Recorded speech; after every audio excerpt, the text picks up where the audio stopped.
அண்மை செய்தியை பார்க்கிறோம். கிட்னி திருட்டு வழக்கில் சிக்கிய தனியார் மருத்துவமனைகளை தப்பிக்க வைக்க முயற்சி நடப்பதாக இபிஎஸ் குற்றச்சாட்டை முன்வைத்திருக்கிறார்.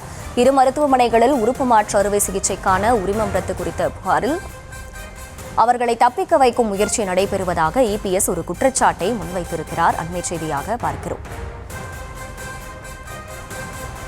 தமிழக மக்களின் நலனை புறந்தள்ளி சூழ்ச்சியில் திமுக அரசு ஈடுபட்டிருப்பதாகவும் அவர் ஒரு குற்றச்சாட்டை முன்வைத்திருக்கிறார். கிட்னி திருட்டு வழக்கில் சிக்கிய தனியார் மருத்துவமனைகளை தப்பிக்க வைக்கும் முயற்சி நடைபெறுவதாக இபிஎஸ் குற்றச்சாட்டை முன்வைத்திருக்கிறார்.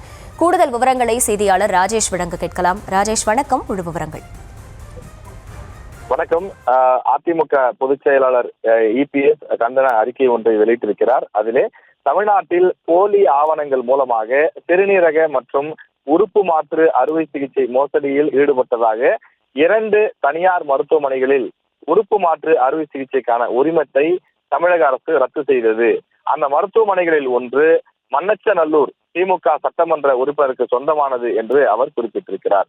இந்த நிலையில் திருச்சியில் இருக்கக்கூடிய மற்றொரு தனியார் மருத்துவமனை நிர்வாகம் மேற்படி உத்தரவை ரத்து செய்ய கோரி சென்னை உயர்நீதிமன்ற மதுரை கிளையில் வழக்கு தொடர்ந்ததாகவும், இந்த வழக்கு விசாரணைக்கு வந்த போது தமிழக அரசு சார்பில் ஆஜரான வழக்கறிஞர்கள் முறையாக வாதிடாத காரணமாக உயர்நீதிமன்ற அந்த அரசினுடைய உத்தரவை ரத்து செய்ததாக செய்திகள் வந்திருக்கிறது. இந்த உத்தரவை காரணம் காட்டி திமுக சட்டமன்ற உறுப்பினருக்கு சொந்தமான மருத்துவமனை நிர்வாகமும் உயர்நீதிமன்றம் மூலமாக தப்பித்துக் கொள்ளும் சூழ்நிலை ஏற்பட்டிருப்பதாக அவர் குறிப்பிட்டிருக்கிறார்.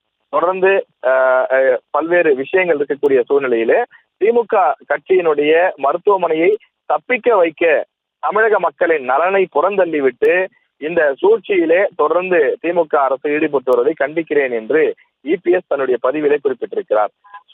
சுயநலத்தோடு செயல்பட்டு வரக்கூடிய திமுக அரசுக்கு 2026 நடைபெற இருக்கக்கூடிய சட்டமன்ற பொதுத் தேர்தலில் தமிழக மக்கள் தகுந்த பாடம் புகட்டுவார்கள் என்றும், தொடர்ந்து 2026 சட்டமன்ற தேர்தலில் அதிமுக வெற்றி பெற்ற பிறகு இந்த நிகழ்வில் யார் தவறிழைத்திருந்தாலும் அவர்களை சட்டத்தின் முன் நிறுத்தப்பட்டு தக்க தண்டனை பெற்று தரப்படும் என்றும் இபிஎஸ் தன்னுடைய அறிக்கையிலே குறிப்பிட்டிருக்கிறார். விவரங்களுக்கு நன்றி ராஜேஷ்.